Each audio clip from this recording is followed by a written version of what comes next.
अभी हम सबों का मन शांत है, हमने ध्यान किया है।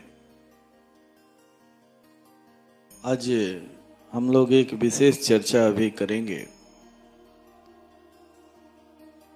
पितृपक्ष के संबंध में। आज कुछ सत्संगी भाइयों ने इसके लिए निवेदन भी किया है।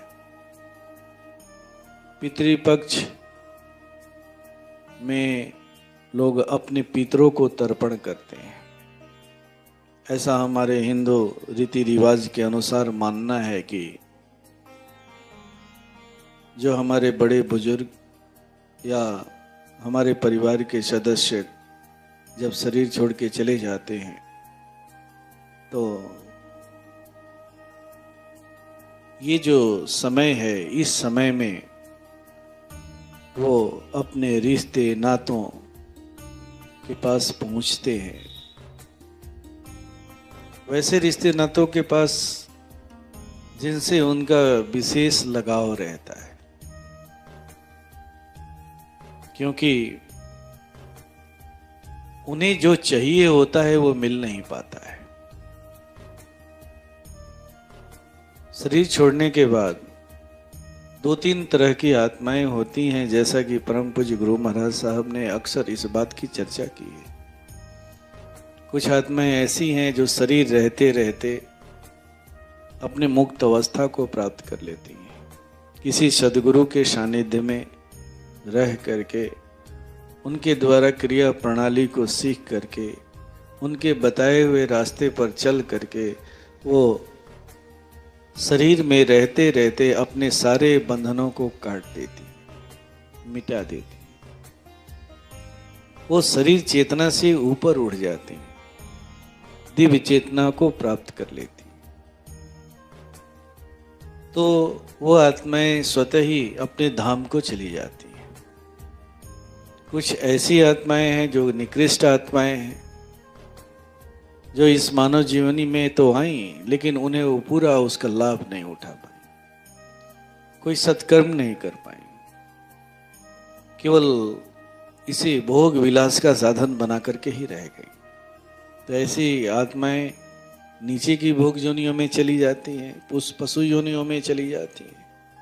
कुछ आत्माएं ऐसी हैं जो बीच की अवस्था में फंसी रहती हैं, न तो वो पशु योनि में जा पाती हैं, न देव योनि में जा पाती हैं, या न अपने धाम को वापस जा पाती हैं। तो अक्सर वो अपने बंधनों में फंसी होती हैं। शरीर तो छूट जाता है लेकिन शरीर चेतना का बोध उनके अंदर में रहता है। हम लोग सत्संग परिचय देते हुए कहते हैं ना कि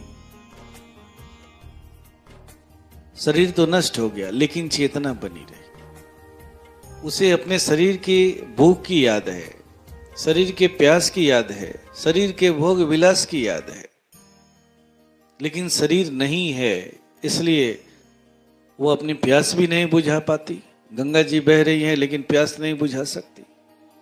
सामने भोजन की सामग्री पड़ी हुई है लेकिन भूख नहीं मिटा सकती। तो उन्हें कुछ चाहिए, और इन बंधनों से हम कैसे मुक्त करेंगे उन्हें? तो ऐसी आत्माओं के लिए हमारे महापुरुषों ने एक प्रणाली निकाली, जिसमें हम पितृपक्ष के नाम से जानते हैं। उन आत्माओं के मुक्ति के लिए या तो वो मुक्त अवस्था को प्राप्त कर जाएं, या फिर उन्हें उनके अंदर में जो मूर्छा की अवस्था है वो उनकी मूर्छा टूट जाए, और फिर वो ज्ञान उन्हें प्राप्त हो, जिस ज्ञान में वो थी उसका ज्ञान का बोध हो, ताकि वो पुनः शरीर धारण कर सके। तो बहुत से कारण हैं। इस पितृपक्ष के समय में ही उसके लिए विशेष क्रिया हमारे हिंदू रीति रिवाज से कराई जाती है, लोग करते भी हैं। लेकिन हमारे परम पूज्य गुरु महाराज साहब ने एक विशेष प्रणाली विकसित की,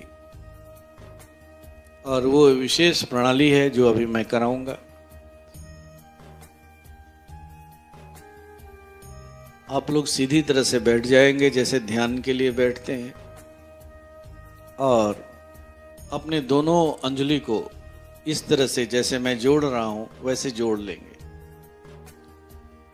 और मन ही मन ऐसा ख्याल करेंगे, आंखें बंद कर लेंगे और मन ही मन ऐसा ख्याल करेंगे कि हमारी जो अंजलि है वो परमात्मा के दिव्य प्रकाश से भर रही है।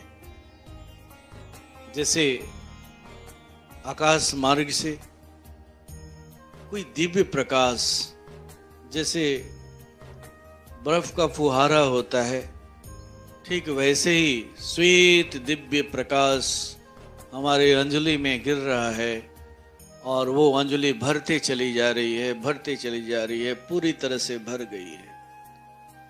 और फिर आगे ऐसा ख्याल करें कि हमारे जितने भी हमसे संबंधित हमारे पूर्वज की आत्माएं हैं वो हमारे समक्ष बैठी हुई हैं आमने सामने, और मैं उन्हें इस अंजलि को अर्पित कर रहा हूं, उसी दिव्य प्रकाश को अर्पित कर रहा हूं और वो उसे स्वीकार कर रही हैं और हर्षित हो रही है, आनंदित हो रही है, पुलकित हो रही है और उनकी मूर्छा टूट रही है, उनकी मूर्छा टूट रही है। जिस ज्ञान को उन्होंने खो दिया था उस ज्ञान को वो प्राप्त कर रही है।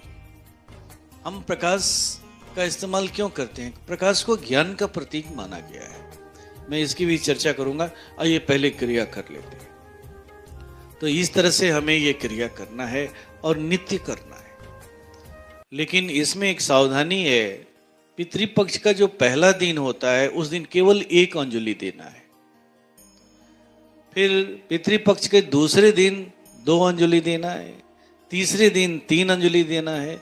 इस तरह से 10 दिन तक ये क्रिया करनी होती है। 10वें दिन हमें 10 अंजलि अपने पूर्वजों को अर्पित करना। आज तीसरा दिन है तो चलिए आज हम लोग 3 अंजलि देंगे। ये क्रिया आप सुबह शाम दोनों टाइम कर सकते हैं, जैसे पूजा समाप्त करते हैं, ध्यान समाप्त करते हैं, उसके बाद इसे करें। तो आइए आज हम लोग 3 अंजलि देंगे। जैसे कि मैंने बताया, अपने दोनों अंजलि को जोड़ लेंगे, ये दोनों हाथों को जोड़ करके एक अंजलि बना लेंगे और ऐसा ख्याल करेंगे कि परमात्मा का दिव्य प्रकाश, श्वेत प्रकाश, जैसे बर्फ का फुहारा होता है वैसे ही आकाश मार्ग से बरस रहा है, आपकी अंजलि में भरता चला जा रहा है, भरता चला जा रहा है। आपकी अंजलि पूरी तरह से भर चुकी है। अब फिर ख्याल करेंगे कि हमारे परिवार के जितने भी दिवंगत आत्माएं वो सभी के सभी यहाँ मौजूद हैं, हमारे सामने बैठी हुई है और इस दिव्य प्रकाश रूपी ऊर्जा को मैं उन्हें अर्पित कर रहा हूँ, उन्हें उनके ऊपर उड़ेल रहा हूँ और वो स्वीकार कर रही है, हर्षित हो रही है, आनंदित हो रही है, उनकी मूर्छा टूट रही है, वो ज्ञान को प्राप्त कर रही है, उनकी चेतना वापस आ रही है। इस तरह से 3 बार हम लोग अभी करेंगे। चलिए शुरू करें।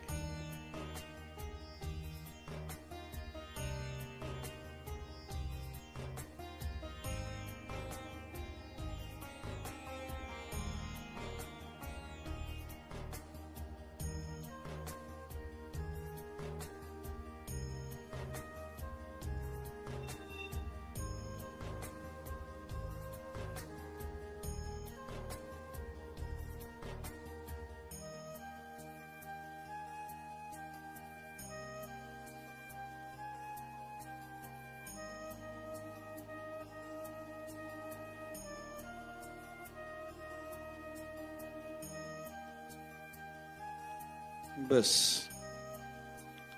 अभी हम लोगों ने 3 बार अंजलि दिया, कल हम 4 बार देंगे। सुबह में भी आप इसे करेंगे और शाम को भी करेंगे। जब पूजा आप करते हैं, ध्यान करते हैं, ध्यान जब समाप्त करते हैं उसके बाद इस क्रिया को करें, क्योंकि ध्यान करने के बाद समय आपका मन पूरी तरह से शांत हो जाता है, स्थिर हो जाता है और उसके बाद जब ये क्रिया करेंगे तो इसका बड़ा ही सुंदर असर पड़ता है, बड़ा ही सुंदर। तो आज कल हम लोग 4 बार करेंगे, परसों 5 बार करेंगे। इस तरह से जिस दिन 10 दिन होगा उस दिन 10 बार अंजलि दे करके इसे समाप्त कर देंगे, खत्म कर देंगे। आइए हम प्रकाश की बात क्यों करते हैं, थोड़ा सा इसका भी ज्ञान हमें होना चाहिए। हम क्यों प्रकाश की ही बात करते हैं। परम पूज्य कहते हैं कि प्रकाश जो है ना वो ज्ञान का प्रतीक है। जैसे जैसे संध्या होने लगता है, अंधेरा होने लगता है, प्रकाश में कमी आने लगती है, तो हमारी दृष्टि कमजोर होने लगती है, हमें दिखाई देना बंद होने लगता है, दूर की चीजें धीरे धीरे लुप्त होने लगती हैं, पास की ही दिखती हैं। जब पूरी तरह से अंधकार हो जाता है, प्रकाश समाप्त हो जाता है, तो कुछ भी दिखाई नहीं देता। फिर जैसे ही सूर्योदय होता है, तो सूर्योदय के पहले जो थोड़ा सा उजाला होता है उसमें कुछ कुछ साफ दिखाई देने लगता है, लेकिन दूर की चीज साफ नहीं दिखाई देती। फिर जैसे ही पूरी तरह से सूर्योदय होता है तो दूर की भी चीजें दिखाने लगती। पूरी तरह से जब सूर्य उग जाता है तो एकदम साफ दिखाई देने लगता है। यानी जो चीजें अंधकार में छिपी हुई थी वो प्रकाश के प्रकट होते ही वो दिखने लगी। ठीक वैसे ही हमारे अंदर में भी एक प्रकाश है, और जब वो प्रकाश हमारे अंदर में विकसित होता है, उसके करीब हम जानते हैं, तो हमारे अंतर चक्षु खुलते हैं, जिससे जितनी भी चीजें हैं वो हमें समझ में आने लगे। इसी को हम ज्ञान कहते हैं, ज्ञान कहते हैं। जैसे जैसे हमारे अंतर का प्रकाश विकसित होते जाता है, विकसित होते जाता है, विकसित, उसके आलोक में सारी चीजें अब हमें समझ में आने लगती है, सारी चीजों का रहस्य समझ में आने लगता है, सारी चीजें अपना परिचय स्वतः ही देने लगती हैं। ठीक वैसे ही जैसे सूर्योदय होने के बाद हर चीज अपना परिचय देने लगता है कि देखो मैं यहाँ हूँ, देखो मैं यहाँ हूँ, यहाँ वृक्ष है, यहाँ फसल है, यहाँ रास्ता है, यहाँ गड्ढा है। ठीक वैसे ही हमारे अंदर में भी जब जैसे जैसे हमारा प्रकाश ध्यान साधना के द्वारा जैसे जैसे हमारे अंदर में प्रकाश का विकास होते जाता है, अंतर का प्रकाश विकसित होते जाता है, वैसे वैसे हम ज्ञान की भूमि पर पहुंचते जाते हैं, पहुंचते जाते हैं, पहुंचते जाते हैं। तो प्रकाश को ज्ञान का प्रतीक माना गया है, और इसीलिए प्रकाश हम अर्पित करते हैं। दिव्य प्रकाश, सिद्ध प्रकाश, प्रज्वलित प्रकाश, डल प्रकाश नहीं, धुंधला प्रकाश नहीं, दिव्य प्रकाश। तो एक प्रतीक है, और जब हम इसे अर्पित करते हैं तो उसकी भी अज्ञानता टूटती है। तो परम पूज्य ने इस प्रणाली को विकसित किया है, इसे हम सब करेंगे। कल से शुरू कर दें, जो लोग नहीं कर रहे थे वो शुरू कर दें। और अगर मैं आश्रम पर रहा तो मैं भी आपको नित्य लगातार 10 दिन तक बैठ करके कराऊंगा। अगर किसी कारणवश नहीं रहा, कहीं सत्संग में चला गया, तो नहीं आपका साथ दे पाऊंगा, लेकिन आप सब जरूर करें। ओम शांति।